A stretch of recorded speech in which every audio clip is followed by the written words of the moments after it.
The T-72 main battle tank entered Soviet service in 1973 and remains the numerical backbone of Russian ground forces today.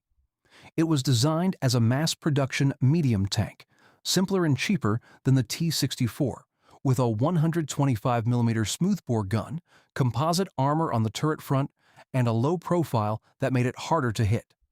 The autoloader reduced crew size to 3 and allowed a firing rate competitive with Western tanks. Over 50,000 were built across multiple variants, and the platform has been continuously upgraded with reactive armor blocks, improved fire control systems, and engine modifications. In practice, the T-72 would be deployed in large numbers to overwhelm defensive positions, leveraging quantity and mobility over individual survivability.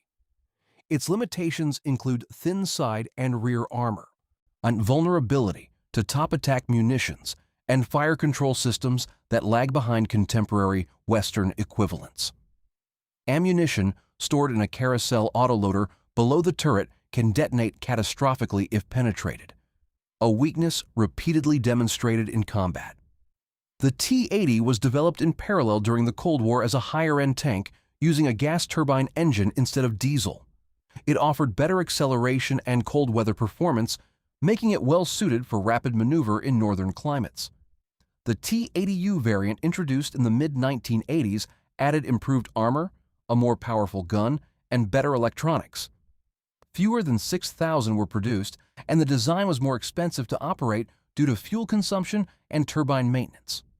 Russia retained T-80 variants in active service, particularly in Arctic and northern military districts, where their cold start capability provides an operational advantage.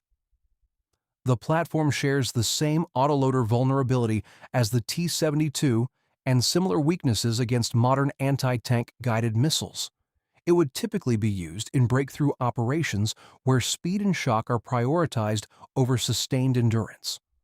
The T-90 emerged in the 1990s as an evolutionary upgrade of the T-72, incorporating elements from the T-80 and new defensive systems. It features the Stora Active Protection System, which disrupts laser rangefinders and missile guidance, along with explosive reactive armor that degrades incoming shaped charges. The T-90M variant introduced in recent years includes a new turret, improved fire control, and better thermal imaging, bringing it closer to parity with Western third-generation tanks. Production numbers are in the low thousands, and the T-90 is considered the most capable legacy-derived tank currently fielded in large numbers. It would be employed as a spearhead asset in combined arms operations, supported by cheaper T-72 variants. Limitations include the persistent autoloader design, limited reverse speed, and reliance on reactive armor that degrades after repeated hits. The T-90's effectiveness depends heavily on crew training and supporting reconnaissance, both of which have proven inconsistent in recent operations. The T-14 Armata represents Russia's first wholly new tank design since the Cold War, introduced publicly in 2015. It uses an unmanned turret with the crew isolated in an armored capsule at the front of the hull, and theoretically improving survivability. The main gun is a 125mm smoothbore with provisions for a future 152mm upgrade, and the platform integrates an active protection system designed to intercept incoming projectiles. The Armata was intended to replace legacy tanks across Russian units, but production has been limited to fewer than 100 units due to cost, technical issues, and industrial capacity constraints. It would be deployed in high-priority breakthrough scenarios, where its advanced protection and situational awareness systems could offset numerical disadvantages. Key limitations include unproven reliability in sustained operations, lack of combat testing, and an industrial base that cannot produce it at scale.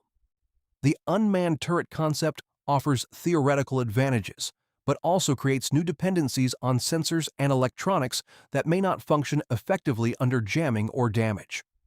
The Su-27 flanker entered service in the 1980s as a long-range air superiority fighter, designed to counter American F-15 and F-14 aircraft.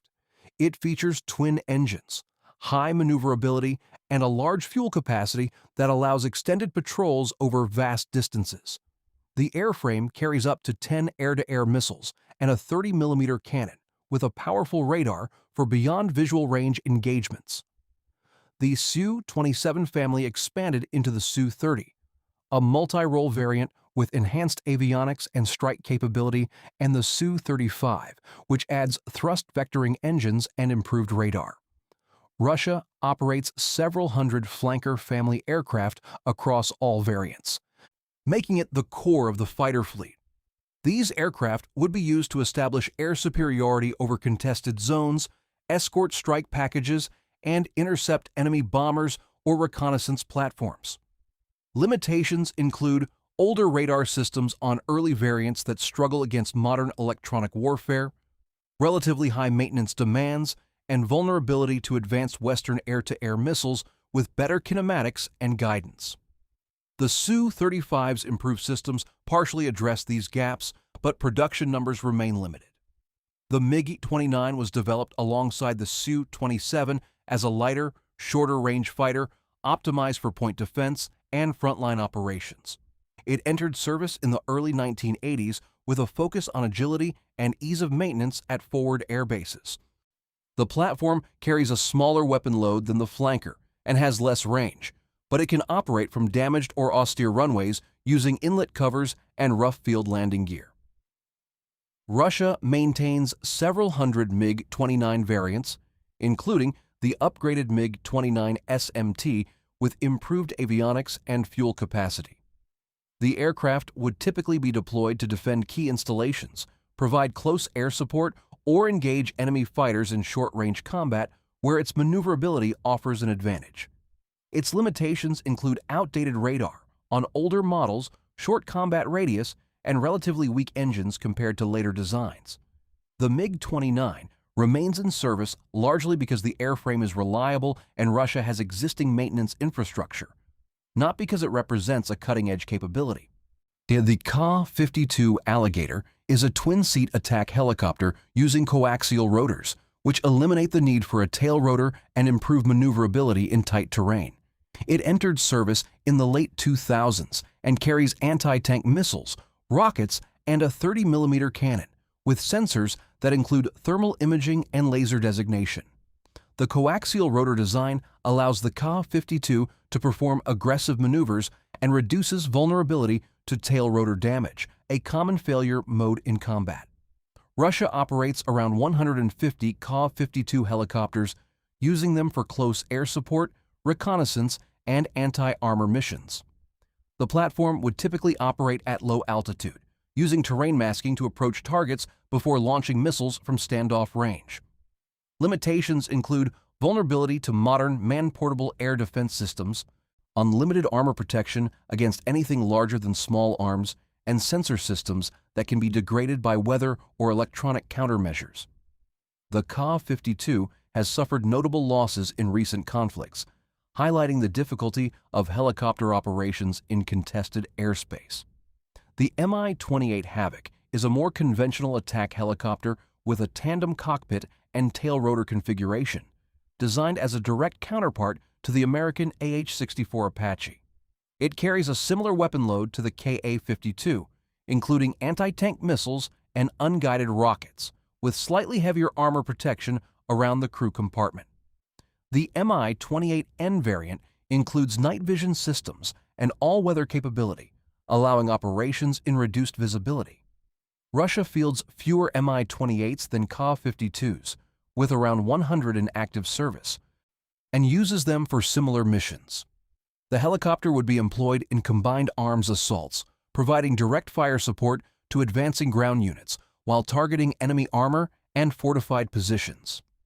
Its limitations include the same vulnerability to air defenses that affects all attack helicopters, dependence on secure flight corridors, and sensor suites that are less capable than Western equivalents. The Mi-28's survivability depends on suppression of enemy air defenses and effective coordination with ground forces, both of which have proven inconsistent. The Iskander tactical ballistic missile system replaced older Tochka and Scud variants, entering service in the mid-2000s. It fires a guided missile with a range of approximately 500 kilometers, carrying either a conventional warhead or submunitions, with terminal maneuvering to evade missile defenses. The system uses a mobile launcher that can reposition rapidly after firing, reducing vulnerability to counterfire. Iskander provides Russia with a precision strike capability against high-value targets such as airfields, command posts, and air defense nodes, and it can also deliver area effects against massed formations. Russia operates several dozen launcher battalions, each with multiple transporter erector launchers. The system would be used in the opening phase of a conflict to degrade enemy command and control, suppress air defenses, and create gaps in defensive lines. Limitations include a finite missile inventory, dependence on accurate targeting intelligence, and vulnerability during the lengthy reload process. Iskander's precision is also affected by GPS jamming, though inertial guidance provides a fallback at reduced accuracy.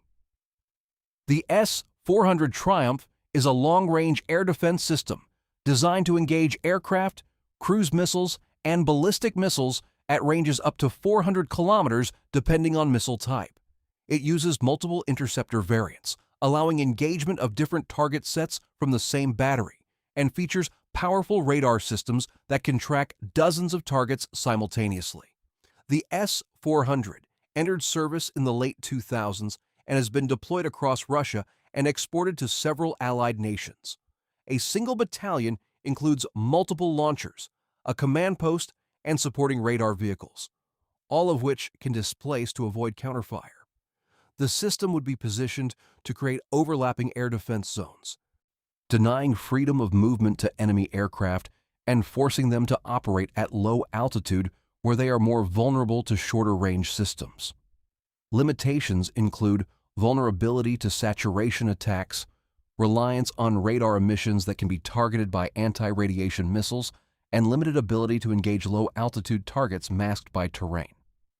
The S-400's effectiveness depends on integration with early warning radars and supporting air defense layers, which may not always be available in fluid combat. The Bal and Bastion coastal defense missile systems provide Russia with land-based anti-ship capability to protect ports, naval bases, and strategic coastal zones. Bal uses the Kh-35 subsonic cruise missile with a range of around 130 kilometers, while Bastion fires the P-800 Onyx supersonic missile with a range exceeding 300 kilometers. Both systems are mounted on mobile launchers that can displace to avoid detection and counterfire. Russia deploys these systems along key coastlines, including the Black Sea, Baltic Sea, and Pacific Fleet areas, using them to deny sea control to hostile naval forces. The missiles would be launched in coordinated salvos to overwhelm ship defenses, targeting high-value surface combatants such as destroyers, amphibious ships, or aircraft carriers if within range. Limitations include dependence on external targeting data from aircraft, satellites, or radar stations, vulnerability to jamming and electronic warfare, and limited magazine depth that restricts sustained engagements. The effectiveness of coastal defense missiles also depends on concealment and mobility, both of which are degraded if the launcher's position is compromised. The Akula-class attack submarine is a Cold War design introduced in the mid-1980s, optimized for anti-submarine warfare and long-range patrols. It uses a double-hull construction for improved survivability and operates quieter than earlier Soviet submarines, though it remains louder than contemporary Western boats. The Akula carries torpedoes and anti-ship cruise missiles, with some variants capable of launching land attack missiles. Russia maintains around 10 Akula-class submarines in active service, using them to patrol strategic maritime zones, protect ballistic missile submarines, and threaten enemy naval forces. The submarine would typically operate in contested waters, using its stealth to approach enemy task groups or choke points before launching weapons. Limitations include aging sonar systems, noise levels that make it detectable by modern anti-submarine warfare platforms, and maintenance challenges that reduce available operational hulls. The Akula's effectiveness depends on avoiding detection long enough to reach a firing position, which becomes harder as adversary ASW capabilities improve. The Borei-class ballistic missile submarine represents Russia's modern sea-based nuclear deterrent, designed to replace aging Delta-class boats. It carries 16 Bulava submarine-launched ballistic missiles, each with multiple warheads, providing a survivable second strike capability. The Borei uses a quieter propulsion system than earlier Soviet designs and incorporates modern sonar and communications. Russia has commissioned several Borei-class submarines with more under construction, and they patrol strategic bastions protected by surface and air assets. The submarine would remain hidden in remote ocean areas, ready to launch missiles in response to a nuclear attack. Its purpose is deterrence through survivability, not conventional warfighting. Limitations include the Bulava missile's troubled development history, which included multiple test failures and dependence on secure communications that could be disrupted during a conflict. The Borei's stealth is its primary defense, and any compromise in quieting or operational security reduces its survivability. The Kirov-class battlecruiser is a massive Cold War-era surface combatant powered by nuclear propulsion, displacing over 25,000 tons. It carries a heavy missile armament including long-range anti-ship missiles, surface-to-air missiles, anti-submarine rockets, and guns, making it a multi-role platform capable of engaging air, surface, and subsurface threats. Only one Kirov-class ship remains operational after extensive modernization, and it serves as a flagship for high-visibility deployments. The ship would be used to project power in contested maritime zones, provide air defense for task groups, and launch long-range strikes against surface targets. Limitations include its size, making it a high-priority target, vulnerability to saturation, missile attacks despite heavy defensive armament, and the cost of maintaining a unique nuclear-powered hull. The Kirov's operational value is more symbolic than tactical, on representing residual Soviet-era naval ambition, rather than a scalable or survivable capability. The Slava-class cruiser is a conventionally powered surface combatant designed around the P-1000 Vulcan anti-ship missile system, which fires large supersonic missiles intended to overwhelm enemy defenses. 3 Slava-class ships remain in service, each displacing around 12,000 tons and carrying 16 Vulcan missiles along with surface-to-air missiles and guns. These ships were designed to engage American carrier strike groups during the Cold War, using massed missile salvos to penetrate layered defenses. Russia uses them as flagship units in regional fleets, though their operational availability has declined due to maintenance issues. The cruiser would launch its missiles from standoff range in coordination with other platforms, attempting to saturate enemy defenses faster than they can respond. Limitations include outdated radar and fire control systems, vulnerability to modern anti-ship missiles and submarines, and limited anti-air capability against low-altitude threats. The Vulcan missiles are large and visible on radar, making them easier to intercept than more modern designs. Modern Russian destroyers and frigates, such as the Admiral Gorshkov class, represent a shift towards smaller, more versatile surface combatants with modern sensors and vertical launch systems. These ships displace around 5,000 tons and carry Kalibr cruise missiles, which can engage land and sea targets, along with medium-range air defense systems. Russia has commissioned several Gorshkov-class frigates, with more in various stages of construction, and they form the core of the future surface fleet. These ships would be used for patrol, escort, and strike missions, launching cruise missiles against land targets or defending task groups from air and missile threats. Limitations include relatively short-range air defense compared to Western destroyers, limited magazine depth, and propulsion issues that have delayed some deliveries. The frigates are capable platforms but lack the magazine capacity and sensor range to operate independently in high-threat environments without supporting assets. The BM-21 Grad multiple rocket launcher is a Cold War-era system that remains in widespread service due to its simplicity and devastating area effects. It fires 122mm unguided rockets from a truck-mounted launcher, with a range of around 20 kilometers depending on rocket type. Each launcher carries 40 rockets and can salvo the entire load in under a minute, delivering fragmentation or incendiary warheads across a large area. Russia operates hundreds of Grad systems, using them to suppress enemy positions, disrupt concentrations of troops or equipment, and create psychological effects through volume of fire. The system would typically be employed in massed batteries, with multiple launchers firing simultaneously to saturate a target area.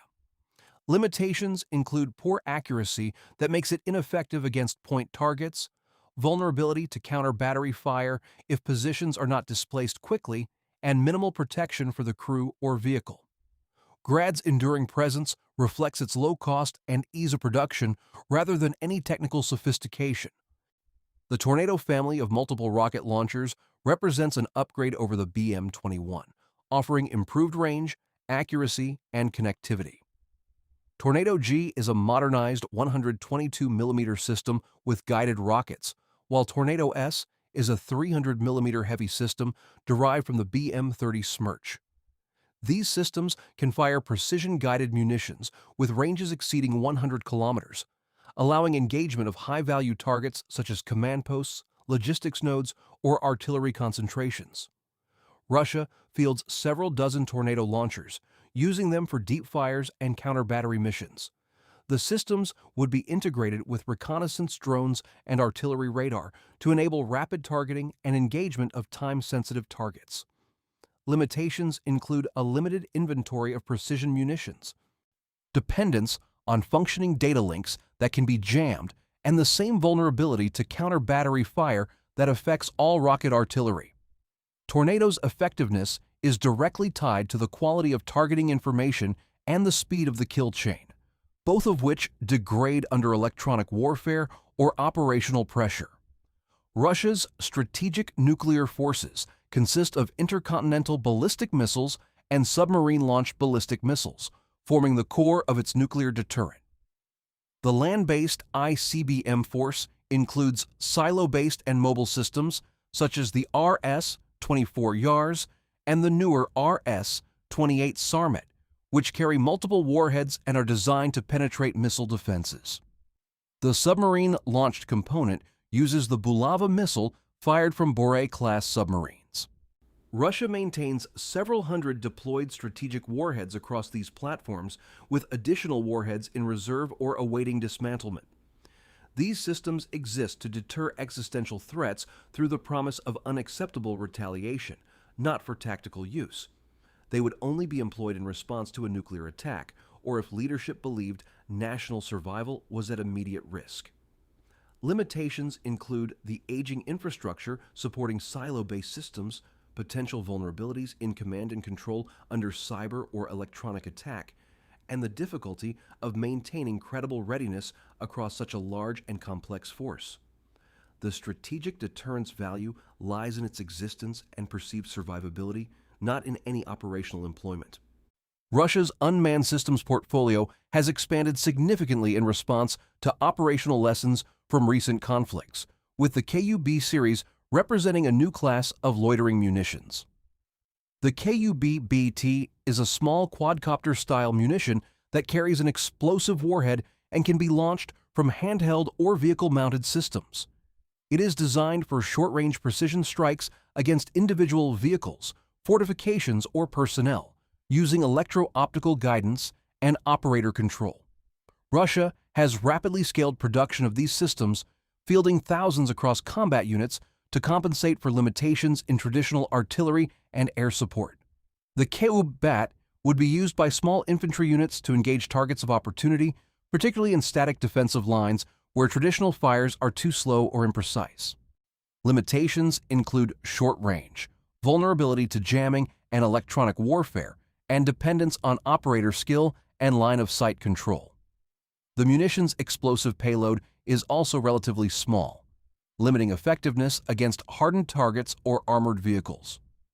Russia's embrace of loitering munitions reflects both doctrinal adaptation and industrial capacity constraints that favor simpler, cheaper systems over complex precision weapons.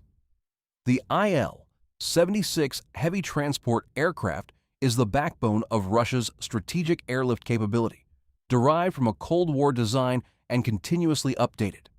It can carry up to 50 tons of cargo, including vehicles, artillery, and airborne troops, with the ability to operate from semi-prepared airfields. Russia operates around 100 Il-76 variants, using them for military transport, humanitarian missions, and airborne command posts.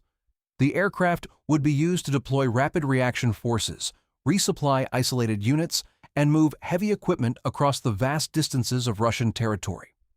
The Il-76 also serves as the platform for airborne early warning variants and aerial refueling tankers, making it essential to the broader functioning of Russian air operations. Limitations include vulnerability to surface-to-air missiles when operating near contested airspace, limited defensive systems compared to Western equivalents, and aging airframes that require increasing maintenance. The Il-76's operational availability depends on secure airlift corridors and functional logistics chains, both of which are at risk in high-intensity conflict.